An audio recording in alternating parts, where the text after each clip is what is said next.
A opinião dos nossos convidados é de inteira responsabilidade deles e não corresponde necessariamente à linha editorial da Brasil Central. Olá para você que nos acompanha, muito obrigado pelo carinho dessa audiência extraordinária que cresce a cada dia. Estamos ao vivo na TV Alego, na TV Brasil Central, na RBC FM, na Rádio Brasil Central AM e no nosso YouTube que está bombando. Já ultrapassamos a marca de 371 mil inscritos. Nosso objetivo até o final do ano é chegarmos a 400 mil. Para isso, dependemos de você, que você se inscreva, dê o joinha, é de graça. Isso faz com que a nossa mensagem chegue ao maior número possível de pessoas. E temos mais de 50 milhões de visualizações. Somos hoje um grande fenômeno de audiência no Brasil inteiro. TBC Debate de hoje tem os seguintes destaques. Senado aprova reforma tributária. Texto volta para a Câmara com novas alterações. Esse é o assunto da pergunta do dia. Clima tenso na Câmara dos Deputados. Parlamentar Abílio Brunini, do PL, foi expulso da sessão depois de questionar a realização de evento pró-Hamas. Respeite a minha palavra, eu sou deputado como o senhor. Ou o senhor me dá o meu tempo de volta. Eu não aceito a gritaria. Ou o senhor dá o meu tempo de volta. Veja ainda, Bolsonaro se reúne com o embaixador de Israel e oposição na Câmara. E mais, consumidores são surpreendidos com o aumento no preço do arroz.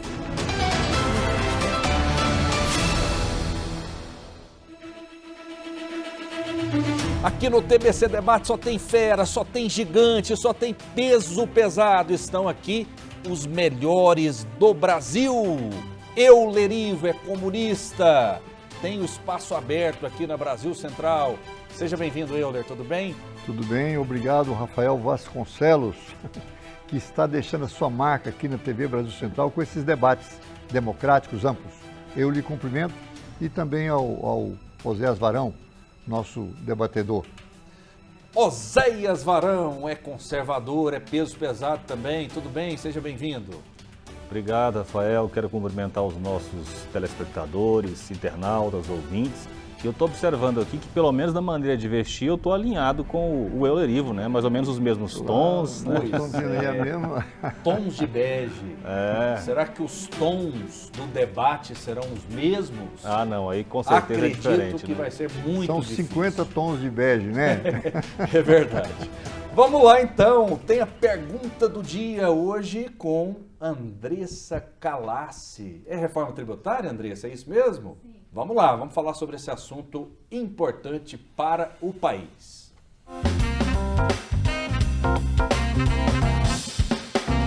O plenário do Senado aprovou a proposta de reforma tributária, uma das principais pautas da agenda econômica do governo Lula, com o apoio das bancadas do Centrão. O texto sofreu alterações e, por isso, vai voltar para mais uma análise da Câmara dos Deputados. O resultado foi o mesmo nos dois turnos. 53 senadores votaram a favor e 24 contra. A proposta prevê imposto seletivo, apelidado de imposto do pecado, para desestimular o consumo de produtos nocivos à saúde e ao meio ambiente. Pela PEC, 5 tributos serão substituídos por 2 impostos sobre o valor agregado, um gerenciado pela União e o outro com gestão compartilhada entre estados e municípios. Governadores do Sul e do Sudeste que estavam no plenário, como Jorginho Melo, do PL de Santa Catarina, e Cláudio Castro, do PL do Rio de Janeiro, tentaram convencer os senadores de seus estados a votarem contra o texto. O ex-presidente Jair Bolsonaro também se posicionou contrário à PEC. O líder da oposição, Rogério Marinho, também votou contra. Aqueles que não tiveram esta força ou esse cuidado vão ser obrigados a suportar uma carga tributária, pasmem, senhores, que vai ser a maior do mundo. Aliás, o IVA, que está sendo projetado a partir do relatório que foi produzido na Câmara Federal, é de 27%, dados do próprio governo federal. E o ministro Haddad, 2 dias após a apresentação do primeiro relatório do eminente relator Eduardo Braga, fala em 27,5% sem nenhum estudo. Sem nenhum estudo apresentado a esta casa, nem o eminente relator. De lá para cá, mais de 200 emendas novas foram acrescidas no relatório. E no dia de ontem, durante a votação, quase 30 emendas novas foram acrescidas. Nós estamos falando de um assunto muito sério, onde não há nenhum estudo de impacto. O que nós temos, na verdade, é uma perspectiva de um IVA maior do que os 27,5%, que já nos coloca num patamar extraordinário em relação ao mundo. Diante dessa polêmica, eu deixo a seguinte pergunta para você de casa e para os debatedores. Reforma tributária, ganho ou perda para o Brasil? Durante muitos anos, eu atuo no jornalismo político, por muitas vezes estive em Brasília cobrindo o Congresso Nacional, cobrindo o Palácio do Planalto, cobrindo eleições e sempre o assunto reforma tributária esteve em pauta.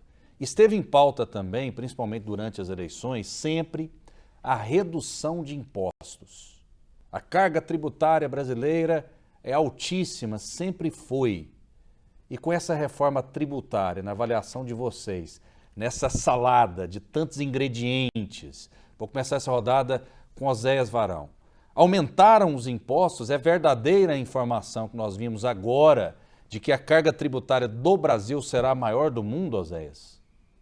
Rafael, nós estamos diante de uma tragédia e de um crime cometido contra o Brasil. E esse crime é aprovado por 53 senadores da República. Não há como ter expectativa ou boa expectativa em relação a uma reforma tributária aprovada pela esquerda brasileira, pelo Lula, pelo PT. Basta você ver... O centro também ajudou a aprovar. Não, o centro, se o Bolsonaro estivesse lá, eles teriam aprovado um projeto do Bolsonaro. O centro não tem convicção nenhuma, o centro é fisiológico, não interessa para eles se o país vai afundar ou não. Se hoje eles estão sendo beneficiados, eles votam. O centro é isso, né? Então, basta você ver os parceiros do PT, o que eles já fizeram, Cuba, Nicarágua, Venezuela, Argentina, afundaram o país, aplicando as ideias, as ideologias do Lula e do PT. A Argentina está no fundo do poço. E eles estão, neste momento, levando o Brasil nesta direção. Uma reforma tributária seria bem-vinda se ela tivesse como enfoque redução da carga tributária e simplificação. Só que esta reforma tem um objetivo muito claro.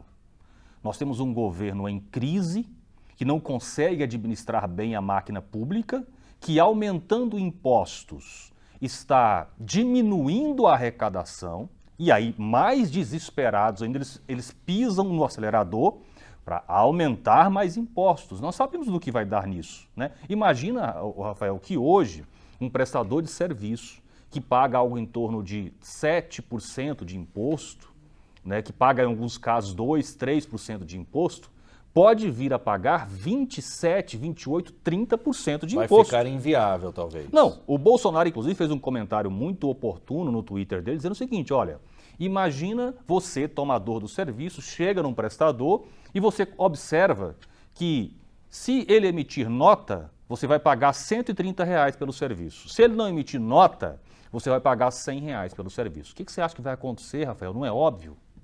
Nós vamos ter um aumento da sonegação fiscal e, portanto, queda na arrecadação. Gente, basta lembrar que durante o governo Bolsonaro, o governo adotou outra política, foi uma política de redução da carga tributária e, consequência disso, os números mostram, foi aumento da arrecadação.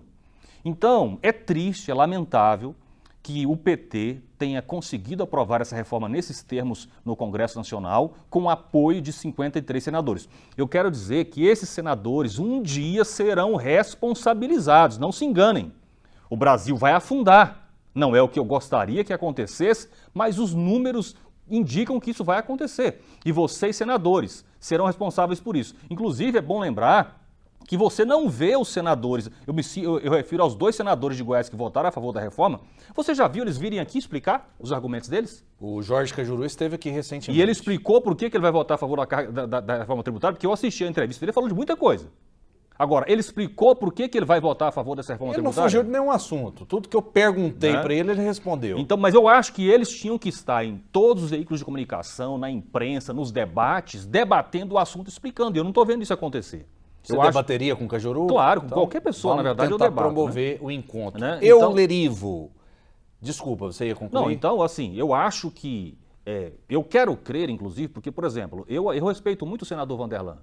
É um empreendedor, um homem sério. Eu quero crer que ele tenha votado a favor dessa reforma por um equívoco, por um erro de análise, por não ter percebido a real motivação e as consequências dessa reforma, sabe? Então eu deixo isso em aberto, inclusive, para que ele venha se explicar junto à população.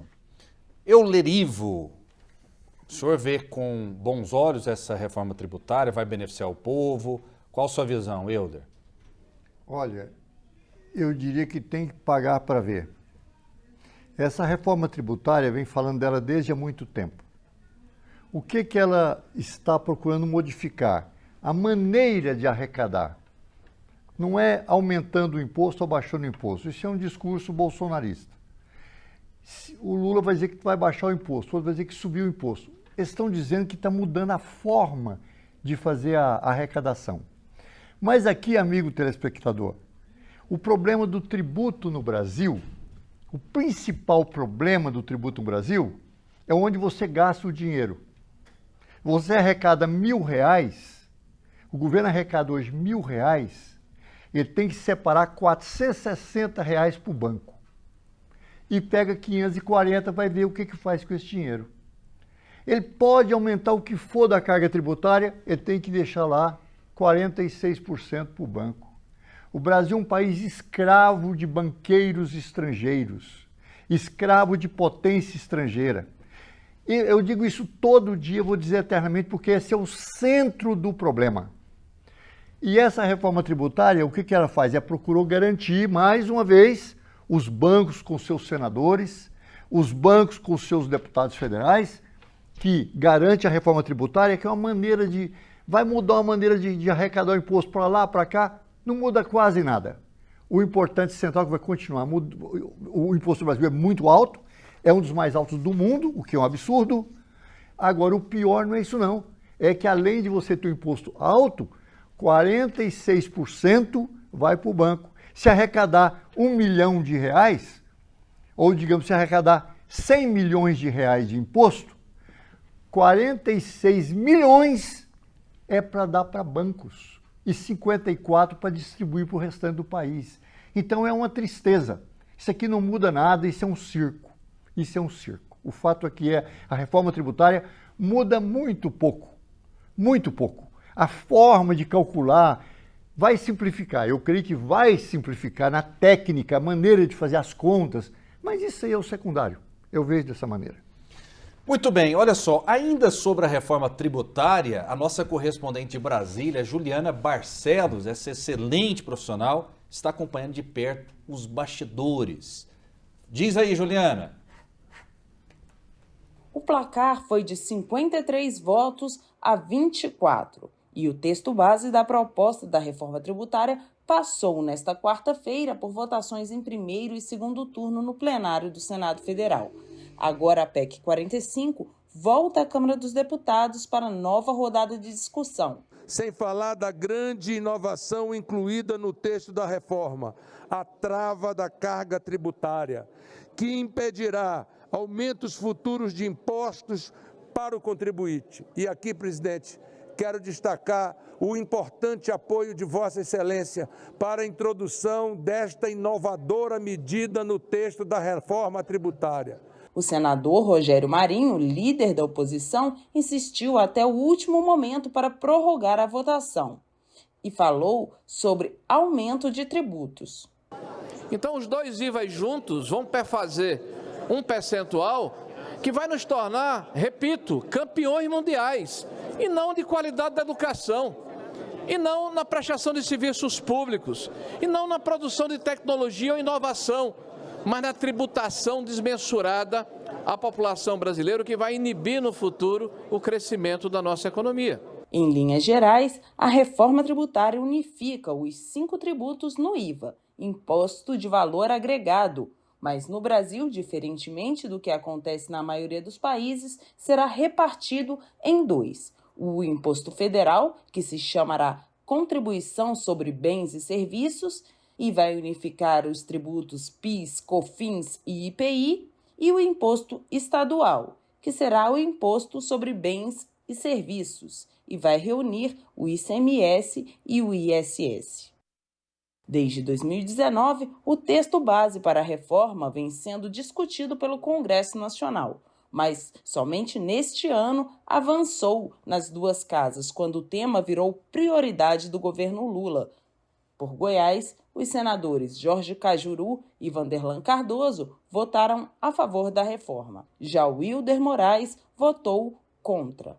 A promulgação da reforma na Constituição Federal só ocorrerá se a Câmara e o Senado entrarem em consenso em relação ao texto. E apesar da base governista garantir que aprovará a matéria, há parlamentares do PT insatisfeitos com o novo texto.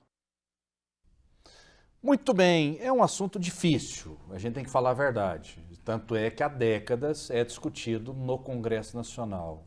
É uma reforma perfeita? Imperfeita, boa, ruim? Eu deixo a avaliação com vocês, embora vocês já tenham falado sobre isso, mais 1 minuto para o Euler, depois 1 minuto para o Oséias. Olha, Rafael, eu volto a dizer, todos os senadores falam aí, acabei de ouvir o senador falando, ele só fala da arrecadação, ele não fala da aplicação do dinheiro.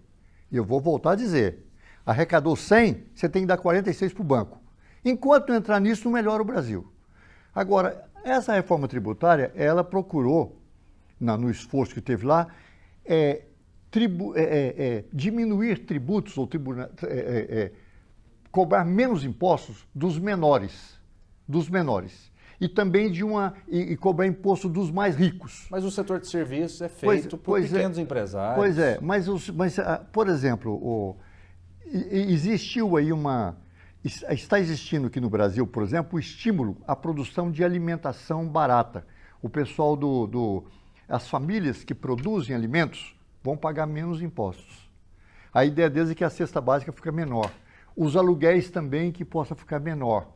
Então existiu uma preocupação do governo Lula de que nessa reforma atendesse o pessoal mais pobre.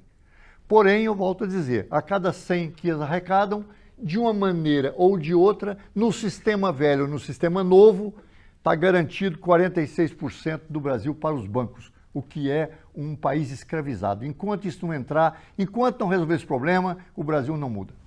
Oséias, o Brasil, evidentemente, o sistema econômico, ele está inserido numa engrenagem, concorda? Um setor depende do outro para gerar emprego, para gerar renda, etc, etc.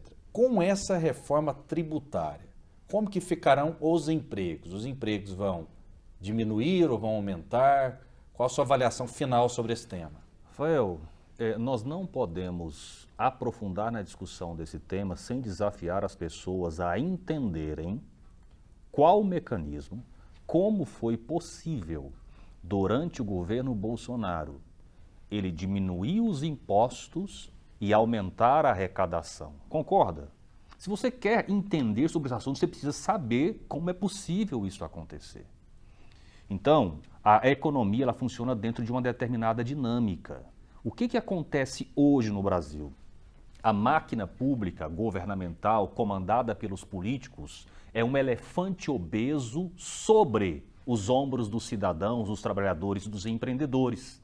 Se você quer criar uma dinâmica de desenvolvimento, de emprego, de renda, o Brasil precisa crescer economicamente, precisa aumentar o seu comércio, as suas vendas, não é isso? Então, se o Estado vem e sobrecarrega o cidadão com mais impostos, achando que vai arrecadar mais, acontece o contrário, Rafael. Por quê? Porque aí as pessoas... Primeiro, o Brasil pede concorrência a nível internacional. Segundo, os produtos ficam mais caros, porque você está cobrando mais imposto, e diminui o consumo e diminui a renda, percebe? Não é tão difícil entender como isso funciona. E o governo Lula não consegue ver isso. Ele está numa situação crítica, com um déficit financeiro gigantesco, já mais de 100 bilhões, segundo as informações, no ano, né? E ele entende que ele precisa aumentar a carga tributária, aumentar a arrecadação para resolver o problema. Ele não consegue ver nesta lógica que eu acabei de explicar, entende? E aí é que está o X da questão. Eu digo, portanto, com muita convicção e pesar no coração, o governo Lula está levando o Brasil para o fundo do poço. Anotem o que eu estou falando aqui e daqui a 1, 2, 3 anos vocês podem resgatar essa minha fala e verificarão que eu estava com a razão. O fantasma da inflação, ele está voltando aos poucos para quem vai ao supermercado? Olha, Rafael, não acompanhei a medição da inflação. Eu vejo que o valor dos alimentos caiu. Hoje o pessoal pode ver, no tempo do Bolsonaro, o pessoal estava comprando osso lá no açougue para tirar um caldinho do osso. Hoje o pessoal já está comprando carne. O valor dos alimentos diminuiu muito. E isso é muito importante, porque nós comunistas, nosso foco é o trabalhador, a família do trabalhador. Como que ele está sobrevivendo? Que hoje está sobrevivendo com muita dificuldade. O que eu lamento é que o salário é muito baixo e o governo vai dando cesta básica. Não só o governo da cesta básica, como a sociedade também está se solidarizando para dar cesta básica. Quer dizer, o trabalhador está ganhando que não dá para comer. Dias atrás, a minha companheira Isaura chegou em casa à hora do almoço. Foi, olha, vamos lá no semáforo trazer uma mulher que está lá, vamos trazer aqui para minha casa. Eu falei, por que você está ficando? Por que, Isaura? Ela falou, não, está uma mulher com 2 bebezinhos, você tá, eu vou trazer para cá. Fomos lá conversar com aquela mulher. Aquela mulher, ela trabalha. Ela ganha R$800 por mês. Ela é obrigada a pedir dinheiro no semáforo para poder completar. Mas ela então, não pode, é irregular ela ganhar R$800. Mas ela ganha R$800 que ela faz. Não existe. R$1.300. Não, se for carteira assinada. Ela faz, arruma casas de pessoas. Mas recebe o Bolsa Família? Não sei se ela recebeu ou não. O fato é que aquela mulher disse que a renda dela é R$800 e ela tinha de completar pedindo esmola no semáforo. O que eu quero levantar é que o trabalhador está ganhando menos. Então a inflação, se você conseguir reduzir o valor dos alimentos, você está ajudando o trabalhador. Isso é importante. Eu vou fazer o seguinte, essa moça está precisando de emprego? Não sei se está precisando de emprego. Se ela estiver precisando, podemos verificar. Você pode pedir. Posso verificar para ela isso. Me procurar. Pois eu vou verificar. Que eu vou conseguir um emprego para ela. Eu tenho, inclusive, o nome dela, o endereço assinada, dela, eu tenho tudo isso. Doméstica, todos esses detalhes. Mas eu imagino que ela receba benefícios sociais, ela tenha feito a opção. Mas eu vou verificar e te passo. Eu vou te falar um negócio aqui que é ousado. Aqui em Goiás não falta emprego para ninguém. Para ninguém. Rafael, deixa eu te dar um testemunho sobre isso. O governo, muitas vezes, Zé, já passa a palavra para você, a gente precisa fazer essa flexão, o governo de Goiás faz os mutirões e tem lá disponíveis 5.000 vagas de emprego. Nem a metade é preenchida. Tem gente mais que está na rua pedindo por opção. A gente precisa fazer essa reflexão também e ser muito verdadeiro em relação a isso. Ou talvez por desinformação. Também. Olha só, é verdade, por desinformação também. Rafael, esse exemplo citado pelo Euler exige de nós aqui uma profunda reflexão. Veja bem, o Euler teve contato com essa pessoa, viu a situação crítica na qual ela se encontrava e não teve a curiosidade de perguntar se ela estava recebendo o Bolsa Família, que era uma medida extremamente urgente para ela. Muito mais do que qualquer outra coisa. Como o governo está disponibilizando um benefício, acho que em torno de R$700, não é? Para quem está precisando, ela está ganhando R$800 fazendo tarefas ou serviços domésticos. Com mais R$700 do Bolsa Família, caso ela não receba, ela já está com R$1.500. Líquido, né? Isso. Agora, observe um detalhe, isso aqui eu vou dar um testemunho agora, pessoal. Meu pai mora na cidade de Mozarlândia. Lá tem um grande frigorífico, conhecido aqui no estado de Goiás. E o gerente do frigorífico chamou meu pai alguns dias atrás, meu pai é pastor de uma igreja lá, e clamou para ele o seguinte: pastor, nós precisamos de sua ajuda. Nós não estamos conseguindo mão de obra para o frigorífico. E sabe qual é a razão? E aí vai uma crítica, inclusive, ao governo Bolsonaro. O governo Bolsonaro foi o que mais concedeu benefício. Exatamente. Por quê, Euler? É porque as pessoas estão ganhando... Para tentar ganhar a eleição, viu, Zé? Olha só, as pessoas estão ganhando R$700 de Bolsa Família, isso tem uma consequência prática. Qual é? Entre ganhar um salário de R$1.500 e ter carteira assinada, as pessoas estão preferindo ganhar R$700 do Bolsa Família e permanecer formalmente desempregado e fazer bico. Isso gera uma situação de que as pessoas não estão querendo trabalhar de maneira formal.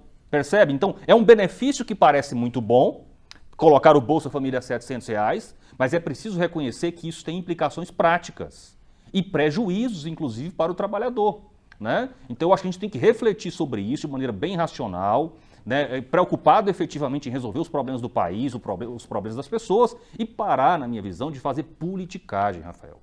Sabe, eu acho que a gente tem que encarar o Bolsonaro foi o que mais fez, Oséias. Rafael, eu acabei de dizer Você defendeu o Bolsonaro e o Bolsonaro, ele enfiou benefício social aí para todo mundo, aumentou o número, aumentou o valor. Agora, se a pessoa fizer conta mesmo, não compensa ganhar um salário mínimo. Rafael, é muito melhor ela receber o benefício e fazer bico. Eu comecei a minha fala como? Dizendo que iria criticar, inclusive, o governo Bolsonaro. E eu quero deixar bem claro, já fiz isso aqui outras vezes, para quem me acompanha, que eu não tenho compromisso com o erro de quem quer que seja. Eu não sou fanático pelo Bolsonaro, eu defendo o governo dele, acho que foi um dos melhores governos do que o país já teve. Agora, quando tem que criticar por honestidade intelectual, eu critico. Já fiz isso, inclusive, outras vezes. E nesse ponto, eu faço uma crítica. Viu, Oséias e Rafael, esse debate me fez, vou trazer para vocês aqui, é muito importante que eu vou dizer para vocês aqui, fato acontecido, com o Tancredo Neves. O meu partido foi apoiar o Tancredo Neves na campanha eleitoral dele, quando ele se dispôs a ser candidato. E o nosso presidente do PCdoB era o João Amazonas. Eu era do comitê central do partido. O João Amazonas foi e conversou com o Tancredo Neves e falou: Tancredo, o que nós precisamos do Brasil é que você permita um salário alto para o trabalhador, como presidente da República, para que o trabalhador tenha dinheiro para poder comprar. Ele não precisa ganhar esmola. Ele tem que comprar e vai dinamizar o mercado, que se ele comprar, a indústria vai produzir mais, etc, etc. E falou um longo discurso para o Tancredo Neves. Ele disse assim: olha, Amazonas, eu não posso comprometer do tanto que você está me pedindo, não. Porque eu vou dizer para você o problema aqui que é o do Brasil. O Brasil é um país que deve aos bancos estrangeiros. Volto para dos bancos, viu? Deve. E como é que eu pago o banco estrangeiro? Eu só pago em dólar. Eu não posso imprimir dólar, ele falava assim. Então eu tenho que buscar dólar. Como é que eu busco dólar para pagar o banco estrangeiro, a conta que é altíssima todo mês, que o governo federal tem que pagar?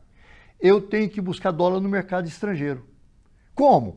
Vendendo mercadoria do Brasil, a mercadoria entra, o dinheiro entra no Brasil, eu seguro o dólar, troco em dinheiro brasileiro e fico com o dinheiro do dólar lá e pago com aquela conta lá. Mas o Brasil vive o capitalismo. Nós não podemos obrigar o capitalista a fazer aquilo, outro. É o livre arbítrio do capitalista. Então nós temos, isso o Tancredo falava, nós temos de criar uma situação tal que o empresário do Brasil seja obrigado a produzir para exportação. Como? Nós temos que travar o mercado interno. Travar. Se você der dinheiro para o trabalhador, é muito mais fácil o empresário produzir para o mercado interno do que para o mercado externo. Muito mais fácil a concorrência, a qualidade, etc e tal.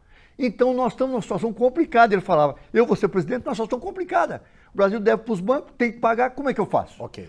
Então isso aí é muito grave. O que ele falava? É preferível dar cesta básica, dar auxílio aluguel, dar remédio, dar tudo de graça, mas não dar dinheiro para o trabalhador. Isso é um crime, e olha que é uma coisa consciente. De todos os governos, né? De todos os governos. E aí eu quero levantar aqui, Oséias, não é Bolsonaro. Bolsonaro não escapa dessa coisa, o Lula não escapa dessa armadilha. É o Brasil metido no comércio mundial. É isso que eu levanto. O Brasil tem que romper com essa dívida dos bancos. Isso é uma carga terrível que nos escraviza. Mas eu preciso fazer uma observação. Então você vai ver o seguinte: o Brasil não pode ter um mercado, o trabalhador não pode ter um alto salário, ele vai comprar. Olha, e aí eu concordo com quase tudo que você falou, só preciso fazer uma observação que na situação atual, os grandes credores do Brasil não são mais os estrangeiros. Acredito, inclusive, que era na época do Tancredo. Hoje, os grandes credores do governo brasileiro são credores internos. Sabe qual é o percentual da dívida brasileira junto a credores externos? 9,5% da dívida. Então, o problema está dentro do país, o grande problema, na verdade, está dentro do país com credores internos. Okay. Mas, seja o que for, todo o Brasil gira em torno de dólar. Aqui nós não temos independência cambial, nossa moeda não vale nada. É o mundo inteiro, entendeu? quase. Pois é, né? Então, por isso eu sou favorável à nova moeda. Eu até estava comentando hoje, Helder, até para ajudar no seu raciocínio, né? Eu tive recentemente no Peru. que tem uma moeda forte, inclusive, mais forte que o real. O turismo hoje ele é todo dolarizado, é impressionante. Você acha que você vai para um país mais pobre, que você vai pagar menos? Muitas vezes isso não acontece. Então a economia mundial ela gira em torno do dólar, né? Pois é. Vamos lá. Eu queria fazer até uma observação, a gente fala muito, né? O governo Lula fez com que os alimentos ficassem mais baratos. Você sabe que lá em casa sou eu que vou ao supermercado. O senhor vai ao supermercado também? Eu vou numa feira, vou ao supermercado. Eu e a Isaura. Vou sempre eu e ela. Eu vou sozinha. A Juliana não gosta muito de ir ao supermercado. Você que vai ao supermercado? Lá em casa é bem dividido. Às vezes sou eu, às vezes é a mulher. Você sabe quanto que eu paguei no pacote de 5 quilos de arroz hoje? Chuta. Vamos ver se vocês são bons. Eu fiquei sabendo que subiu para R$32, alguma coisa assim, né? Quanto você acha que eu paguei no pacote de 5 quilos? Não sei.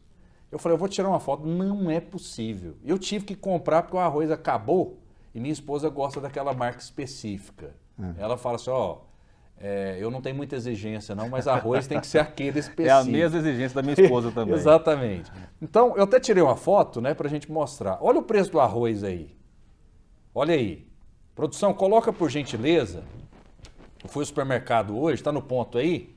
Olha aí o preço do arroz. R$34, quase R$34. Quase R$35. Olha, que eu vou ao supermercado desde que eu me casei, né? Esse é o preço mais caro que eu já vi. 16 anos atrás. Esse é o preço mais caro disparado que eu já vi. Eu já vi arroz de R$13, essa mesma marca. Pode tirar que eu não vou fazer propaganda de graça, não. Já fez. Né? Eu gosto muito desse arroz, mas não vou ficar fazendo propaganda de graça, não. Enfim, mas é um fato jornalístico. Já paguei R$13, já paguei R$16, já paguei 20, 22, 25. Mas a cesta agora básica R$34 no supermercado barato também, Rafael, que eu vou. Mas a cesta básica caiu de valor. Hoje pode perguntar a qualquer trabalhador. Não sei não, hein? Ele vai no mercado. Pode perguntar. Eu vou ao supermercado então amanhã de novo e vou mostrar tudo. Olha, então você pode... Vou mostrar... Caiu ou não, Andressa? Não caiu. A Andressa também está falando... Vamos junto depois. Rafael, vamos nós três, nós vamos tirar foto. Rafael, caiu não, Euler. Olha só, me permita fazer um comentário sobre isso. Eu quero usar aqui o exemplo da carne e do arroz. Você percebeu que a carne caiu significativamente de preço nesses primeiros meses do ano, até hoje, nesse ano de 2023? Caiu, porque inclusive eu fui comprar carne hoje e caiu muito. A carne sim. Caiu muito o preço da carne, certo? Agora nós estamos vendo aí um aumento do arroz. Eu queria convidar os nossos telespectadores a refletir sobre isso. Nós temos que entender por que o preço da carne caiu e por que o preço do arroz subiu. O que faz isso acontecer? Isso não tem a ver necessariamente com uma ação direta do governo. Não é porque o Lula ou o Bolsonaro foram lá e falou agora a carne vai custar tanto, o arroz vai custar tanto. Não é assim que funciona, gente. Vamos cair a ficha em relação a isso. Existe um mecanismo de funcionamento do mercado que envolve lei da oferta e da procura. A carne caiu por quê? Porque houve um excesso de demanda, porque a carne estava muito cara, muitos produtores rurais passaram a criar o gado e houve um excesso de demanda, de oferta, e o preço cai. Porque o arroz está subindo. É o que o Euler defendeu, valorizar o mercado interno.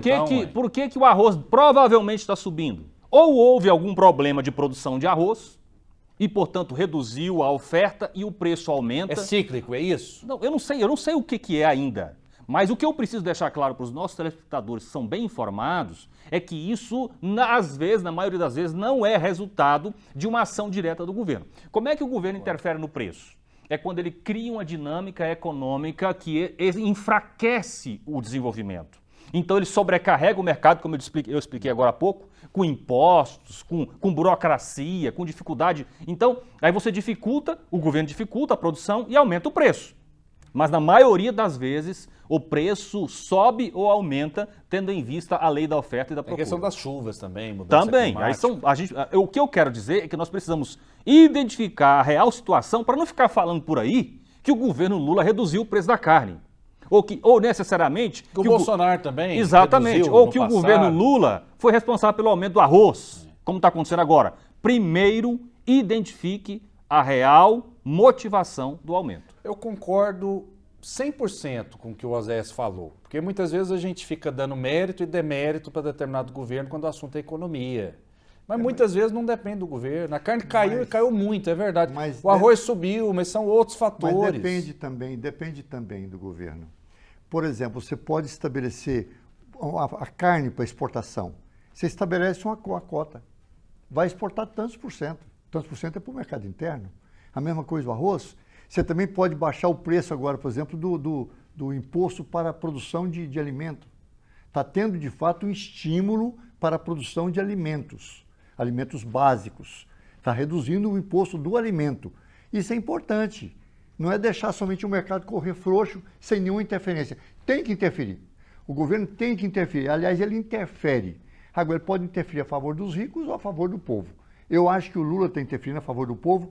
Eu acho que o valor do alimento na cesta, na casa do trabalhador, ele caiu, ele diminuiu o gasto. Além disso, subiu o salário. Tem que subir mais o salário. O salário do Brasil é uma coisa irrisória. É menos, hoje o Brasil recebe, devia ser no mínimo 5 vezes mais. O salário no Brasil, tem que fazer a conta depois, na época do Getúlio Vargas, quando estabeleceu o salário mínimo, hoje parece que o salário mínimo hoje seria em torno de uns 5 mil reais, talvez. Mas hoje o salário continua cada vez mais de fome, né? E muita gente desempregado. Né? Desempregado. Por que o Lula não diminui o número de ministérios e não aumenta o salário mínimo? Os gastos públicos não são muito altos. Eu vou te falar também do Congresso Nacional, por exemplo. É um absurdo o que cada deputado federal recebe, o que cada senador recebe. Olha, é um absurdo o tanto de regalia que o judiciário tem também. Quem está pagando a conta é justamente Rafael, o mais pobre, porque o rico não precisa do tanto de governo. Eu gostaria eu respeitaria a opinião desse tipo se você colocasse primeiro o problema central. 46% vai para banco, meu amigo. Vai para banco. Não é dinheiro de ministério que cria o plano do Brasil, não. Não é um dinheiro do salário de um deputado maior ou menor, que já é muito alto, que cria problema, não. O problema central do Brasil, que para cada 100 milhões arrecadados, 46 milhões é para ter que entregar para o banco. Okay. Esse aqui é o problema do Brasil. Vamos lá então. Olha só, o ex-presidente Jair Bolsonaro participou de um encontro com o embaixador de Israel no Brasil, o Daniel Zonchini, ontem à tarde. Isso gerou muita polêmica. A reunião aconteceu na Câmara e contou com a presença de parlamentares de oposição do governo, principalmente do PL. Durante o encontro, foram exibidas imagens divulgadas pelo governo de Israel do ataque do grupo terrorista Hamas no dia 7 de outubro. Quem esteve presente nessas reuniões ficou chocado, né? Porque mostraram crianças carbonizadas, crianças decapitadas, e não tem nem como a gente exibir o vídeo aqui. A imprensa também foi convidada, foi convocada para estar presente também, o que gerou, inclusive, um mal-estar junto à questão diplomática. Tá certo o embaixador de Israel se reunir com o ex-presidente da República? Por que isso aconteceu? Vou começar essa rodada com Euler. Olha, você está vendo, o mundo está vendo hoje, quem é o governo de Israel? É o governo nazista que está matando a população dos palestinos. Mataram mais de 12 mil pessoas, e reconhece que mataram mais de 12 mil pessoas, não é? Então eles continuam matando, porque o objetivo de Israel é tirar o povo da Palestina e ocupar todo o terreno deles. Há muito tempo está tirando ali. Esse embaixador representa o governo de Israel, esse governo terrorista de Israel, governo terrorista, que está causando tudo isso aí. E não adianta fazer toda essa onda para poder pressionar o governo, para poder trocar digamos assim, trocar o sinal, como se eles fossem os heróis defensores do povo. Eles estão matando a população. A ONU já mandou parar o bombardeio contra a população civil. É como diz aquele russo lá, olha, mata os terroristas, não mate a população. Está matando a população. Matou lá a população, já mais de 12 mil pessoas. Então esse embaixador de Israel é uma afronta ao Brasil, né? Ele está abusando, afrontando o Lula. Se fosse eu, presidente da República, eu romperia relações diplomáticas com Israel, hoje. Porque ou o embaixador respeita a presidência da República e o Brasil, ou ele vai fazer o que ele quiser fazer para lá. Ele faz para lá. Agora aqui não. O país tem que ter norma. E eu espero que o Lula tenha uma resposta a esse homem, a esse embaixador e a Israel. Estou aguardando. Osés Varão, qual a sua avaliação? Esse encontro é correto ou não? Eu queria entender primeiro qual O que o embaixador de Israel fez que deixou você tão indignado? O que foi? É que o embaixador, ao invés de tratar as questões do Brasil com os canais da diplomacia brasileira, ele vai reunir com o Bolsonaro. O Bolsonaro, que é um cara que ele quer prestigiar ele lá, porque o Bolsonaro defende. Olha só, Bolsonaro teve aí, só para você quem é o Bolsonaro e a questão do Israel. Há tempo atrás, quando o governo Bolsonaro, houve uma reunião da ONU para tirar o cerco a Cuba. Todos os países do mundo votaram a favor de tirar o cerco, com exceção de Israel, Estados Unidos e do Bolsonaro, do Brasil, entendeu? Então a ligação dele com o nazismo israelense é velho. Bolsonaro é também um nazista. Ele tem um relacionamento com os nazistas de Israel. Então eles são amigos. Um nazista amigo do outro, não é verdade? E agora que o governo Lula mas o não nazismo apoia... não é caracterizado pela perseguição ao povo judeu? Pois é, mas como que alguém vai ser nazista? Não. O nazismo não é caracterizado por perseguição ao povo judeu.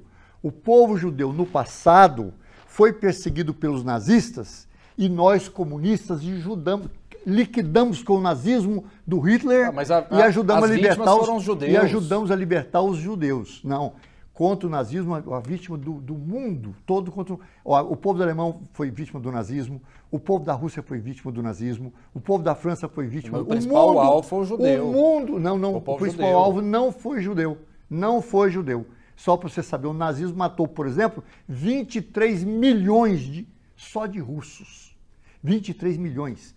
Então, o nazismo, aquele governo do Hitler, o principal não foi o combate aos judeus, mas ele perseguiu o judeu, nós ficamos do lado dos judeus, e foi, inclusive, os comunistas que libertaram os judeus do campo de concentração nazista. E hoje Israel transformou Gaza no maior campo de concentração do mundo hoje, que ninguém nunca viu, é o Gaza. Produzido por quem? Infelizmente, por um governo que diz que é judeu. É um governo sionista. Sionista não é a mesma coisa, não. É um governo opressivo contra o povo da Palestina. E esse embaixador representa esse povo aí. Eu não vou te fazer pergunta mais não, Euler, senão você não deixa eu falar. Desculpe. Mas a culpa é sua. Pois é, foi culpa minha mesmo. O tempo é seu, né? Você fez a pergunta e ele usou bem o tempo. Olha só, na verdade eu fiz uma pergunta e ele respondeu muita coisa que eu não perguntei, né? Ô Euler, essa informação sua de que o embaixador de Israel, é por isso que eu te perguntei, porque para mim está claro que você não foi devidamente informado sobre o assunto. Essa informação sua de que o embaixador de Israel foi ao Congresso Nacional para reunir com o Bolsonaro não é verdadeira. Na verdade, o que aconteceu foi o seguinte, eles estão fazendo isso em vários países com a imprensa e com os parlamentos, para mostrar a realidade do que aconteceu no dia daquele ataque. Eles levam um vídeo e mostram para a imprensa, ele já fez reunião com a imprensa no Brasil e agora foi fazer com o parlamento e convidou todos os parlamentares para participar. O Bolsonaro, se você quer saber, não foi convidado pelo embaixador de Israel sequer. Sabe por que o Bolsonaro foi? Porque um parlamentar de Goiás, inclusive, o convidou para ir na reunião. Percebe como é que a informação não está correta? E aí, você acredita nisso? Não, eu conversei, o próprio parlamentar que convidou o Bolsonaro que me falou, certo? E aí, o que acontece? Eu queria só te chamar a atenção para um detalhe. Você disse que lá na faixa de Gaza, Israel já matou 11 mil pessoas. 12 mil pessoas, 12 certo? mil. Primeiro, olha só. Essa informação que você está fornecendo aí, ela é uma informação fornecida pelo Ministério da Saúde lá da faixa de Gaza, que é dominada pelo Hamas, que é um grupo terrorista. Não me permita. Está em imprensa norte-americana, o governo norte-americano, o governo israelense admite. Não, calma. E aí eu não vou te fazer a pergunta, porque senão você vai falar muito. Mas a pergunta que eu te faria era o seguinte, você sabe desses 12 mil mortos, quantos são terroristas? Você não sabe. E sabe por que você não sabe? Porque essa informação não é divulgada pelo Hamas, convenientemente. Existe uma guerra de informação, Euler. O Hamas não é um grupo confiável, a gente não pode depender da informação do Hamas para formar nossas convicções. É igual o Lula dizer que 4 mil crianças morreram no ataque. Tá, eu acredito que é possível ter morrido 4 mil crianças, mas eu não posso levar essa informação como verdadeira porque ela é fornecida pelo Ministério da Saúde do Hamas. Não vamos fazer isso. Não é honesto, não é correto. Tá? Então, nós estamos diante de uma guerra contra um grupo terrorista e o objetivo do embaixador de Israel é mostrar isso. Olha o que essas pessoas, o grau de desumanidade desse grupo terrorista. E um grupo terrorista que faz o que fez, gente, nós não podemos tomar imediatamente como verdade o que eles estão falando. Temos que olhar com desconfiança. Eu digo, inclusive, que a gente tem que olhar com desconfiança até para o que Israel fala. É um país que está em guerra. Nós temos que olhar, verificar a consistência do que está sendo dito, para só depois nós repetirmos as informações. Vamos fazer o seguinte, Só se eu levantar a questão. Minha fonte não é o Hamas. Eu não tenho contato com o Hamas, nem a fonte do Hamas. É dos órgãos internacionais, agências de informação, inclusive americana. Só para você ter uma ideia aqui, Osés. Você lembra que tem mais ou menos 15 dias atrás, o Israel jogou uma bomba no hospital, matou 500 pessoas. Uma bomba dentro do hospital. É falsa, Euler. Então veja, olha só. Aí o pessoal, e você está dizendo, acabou de repetir, é falsa. Aí, inclusive, o governo de Israel falou, não, quem soltou essa bomba foi um outro grupo terrorista de lá, etc. tal. Aí a CNN, que é uma televisão norte-americana, que defende Israel, defende os Estados Unidos, pegou lá o satélite, e tem lá o satélite, tem a imagem, foi publicada, saiu, o foguete saiu do terreno de Israel, veio voando e caiu em cima do hospital. Aí Israel calou a boca. O embaixador reunir pessoas para dizer que o Hamas fez uma ação que matou mais de 1.000 pessoas e esconder que ele matou mais de 12.000, é um criminoso. É um criminoso. Você não pode acreditar num homem desse, Osés. Não pode. Deixa eu só prosseguir aqui, que o Euler sempre levanta bons assuntos. É por isso que a gente está com audiência aqui no YouTube assustadora. Audiência extraordinária. Essa dupla é que mais dá audiência, porque as pessoas gostam de vocês. Ou tem um grupo também que não gosta, mas que assiste. Então olha isso só, é muito bom. Eu preciso só fazer uma correção, que ele está dizendo que a CNN disse, eu estou com a notícia da CNN aqui. 30 segundos. Então tá. Isso, provavelmente, na minha visão, você pode ter visto essa informação em grupos de WhatsApp manipulados. Não, saiu na televisão. Não, eu estou com o canal da CNN dizendo o seguinte, ó. Míssil que atingiu o hospital em Gaza não foi ataque de Israel. Esse aqui é da CNN. Que dia foi essa notícia? Dia 22 de outubro. E esse fato... Pois então, depois disso a CNN... Depois disso a CNN, porque publicou... Não tem isso, eu vou trazer no próximo debate... Esse assunto eu vou trazer para você no próximo debate... O míssil que derrubou, matou 500 pessoas no hospital. Deixa eu fazer uma pergunta para você. Outra coisa, outra informação falsa. Esse ataque ao hospital, que foi fruto de um míssil lançado por um grupo terrorista, também não morreram 500 pessoas. O grupo terrorista, assim, do governo israelense. Não morreram 500 pessoas nesse evento. Morreu mais, né? Morreu mais. Não, na verdade, a bomba caiu fora do hospital, no pátio do estacionamento. Destruiu o hospital, meu amigo. Mas assim, eu não vou continuar nesse debate, porque eu vou pedir aos nossos telespectadores que pesquisem sobre isso na internet, em fontes isentas. Quando Produção, vamos dar uma olhadinha nessa questão. Quando o Euler Ivo disse que a informação que ele teve de órgãos internacionais dos Estados Unidos, na verdade, todas as vezes que você for observar esse número de mortes, em qualquer órgão, na ONU inclusive, você vai perceber que a ONU reporta como fonte o Ministério da Saúde da faixa de Gaza.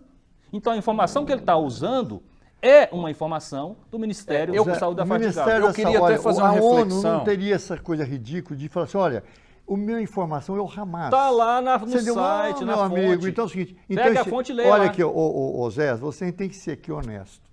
Israel está bombardeando, matando o povo da Palestina. Já matou mais de 12.000 pessoas. Vai dizer que não? Ora, pelo amor de Deus, vamos fazer que debate é esse aqui? Vamos fazer o seguinte, o Euler, ele disse que o Bolsonaro tem associação nazista. Esse assunto aconteceu. Bolsonaro foi criticado pelo comentarista de política internacional Marcelo Lins por tomar leite durante live. O ex-presidente foi acusado de racismo. Tá no ponto aí, produção? Vamos colocar para a gente entender essa história.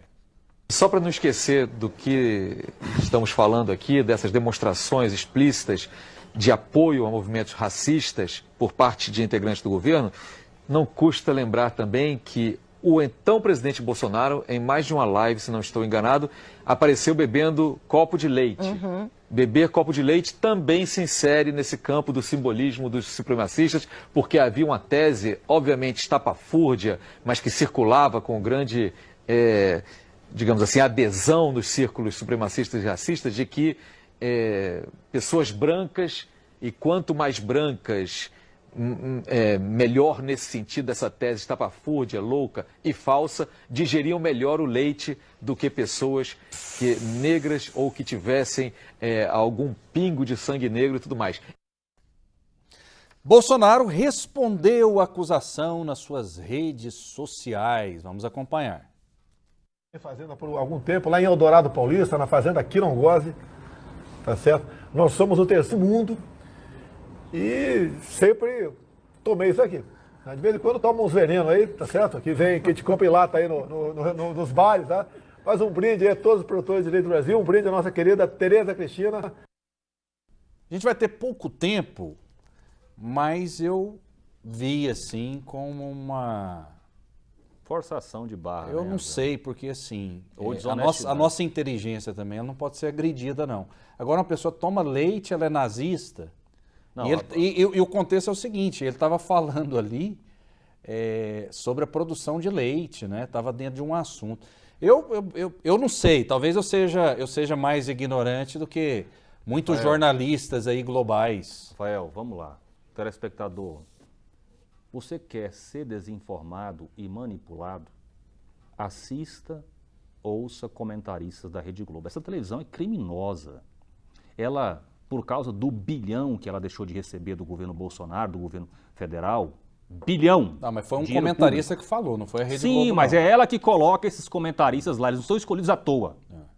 Certo? É para falar esses absurdos. Mas eles têm liberdade para falar também. Tem, e eu tenho liberdade para criticar. Televisão. Ele pode falar o que ele quiser, agora eu tenho que denunciar isso. Isso aí é um crime contra o povo brasileiro, a formação da opinião pública brasileira. Como é que você não fica indignado diante de uma situação asquerosa quanto essa? Com uma forçação de barra ridícula. Acho que ele não percebe o quanto ele está sendo ridículo ao fazer essa forçação de barra, Rafael.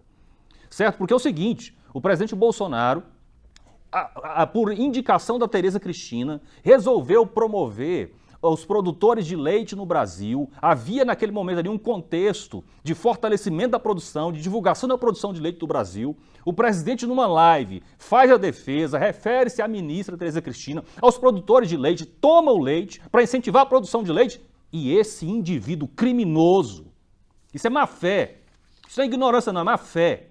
É para tentar. E aí você imagina que existem brasileiros que assistem isso e por ignorância também saem por aí repetindo que o Bolsonaro é nazista. Você tem noção da tragédia que é para o Brasil você depender desse tipo de informação? Ainda bem, Rafael, que nós temos televisões como aqui, a TBC, que permite fazer o contraponto a esse absurdo.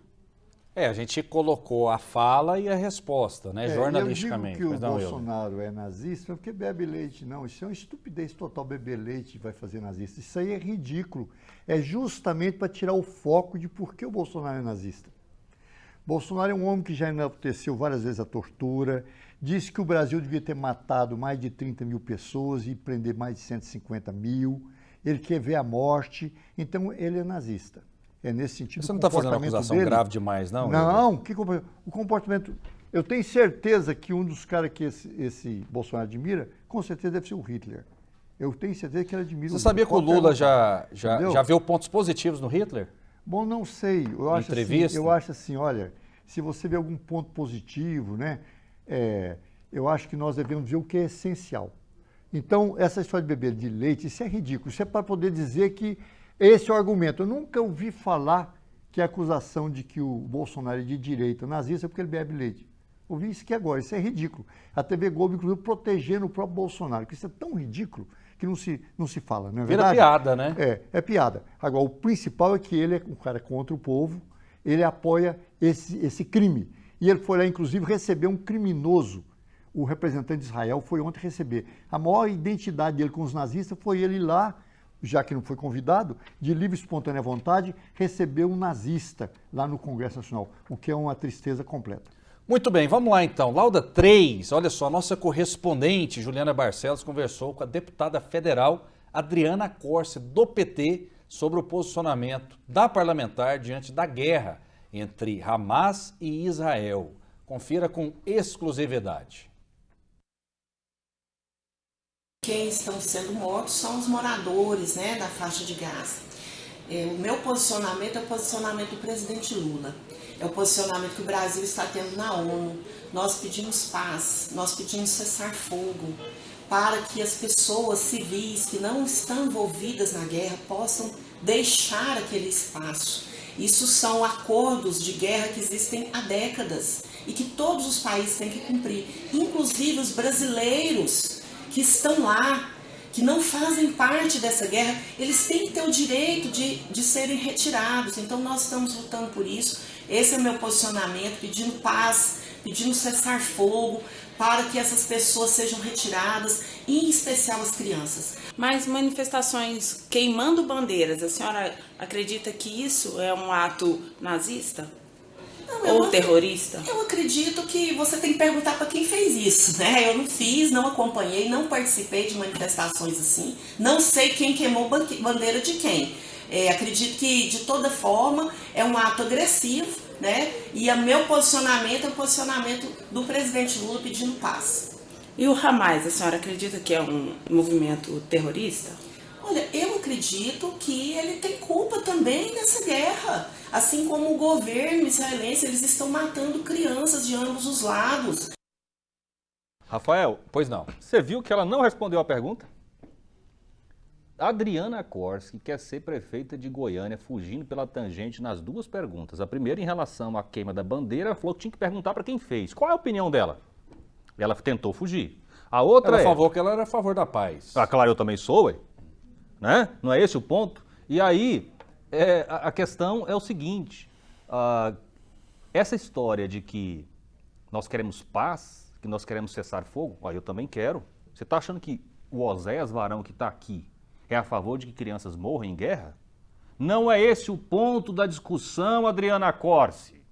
Você pediu que a população de Gaza seja evacuada. Você pediu isso, não pediu? Eu também peço. O que está impedindo as pessoas saírem da faixa de Gaza? Por que a Adriana Corsi... A repórter foi muito bem, mas ela podia ter feito essa pergunta também.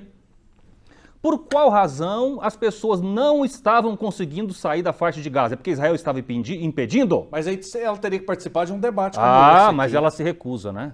Ela não gosta de debater com quem é conservador. É por conta da agenda. Ela estará aqui, né, produção? Eu quero crer que ela estará aqui nas próximas edições. E só para concluir, Rafael, só para concluir, deixando bem claro, a gente já falou isso aqui várias vezes, mas é bom repetir. As pessoas não estão deixando a faixa de Gaza porque o Hamas, de maneira atroz, criminosa, impede as pessoas de saírem para que elas continuem funcionando como escudo humano do grupo terrorista. As crianças que estão morrendo ali na faixa de Gaza morrem porque o Hamas aprisiona essas pessoas ali dentro da região norte da faixa de Gaza para que elas continuem morrendo para servir de propaganda política e ideológica junto à comunidade internacional. É isso que está acontecendo. Okay. Olha, ali em Israel, enquanto não tiver 2 estados, não tem paz. Concordo com você, Euler. Foi aprovado há mais de 70 anos, tem que ter 2 estados. Só criaram o Estado de Israel. Porque o Estado... Não deixaram criar o Estado da Palestina. Então, o governo de Israel, inclusive, é o principal que não deixa criar o Estado da Palestina. Eles querem tirar o povo de Gaza agora, são 2 milhões de pessoas, para limpar a área de Gaza e já levar lá para o Sinai, o pessoal do Egito que não aceita, o Egito não aceita que leva o pessoal para lá, não é? Que ali, por quê? Que Israel quer tomar aquela faixa, a região de Gaza, toda aquela região, somente para eles. Eles não querem um Estado. O Netanyahu, esse carniceiro lá, disse que depois de acabar essa guerra aí, ele vai continuar. Os Estados Unidos, sabendo que não tem jeito de resolver o problema, o Biden está, inclusive, em palpos de aranha, o Biden está apoiando Israel e vai perder a eleição lá para o Trump, dentro dos Estados Unidos. Já está difícil dele lá. Agora, uma observação. Por que tirar o povo da faixa de Gaza? É a área do povo de lá. Israel que tem que parar de bombardear. Okay. Israel que tem que tirar o exército dele da faixa de Gaza. Israel não é dono da faixa de Gaza. Ele tem que sair de lá. Ele é um ocupante. Ele é um invasor da faixa de Gaza.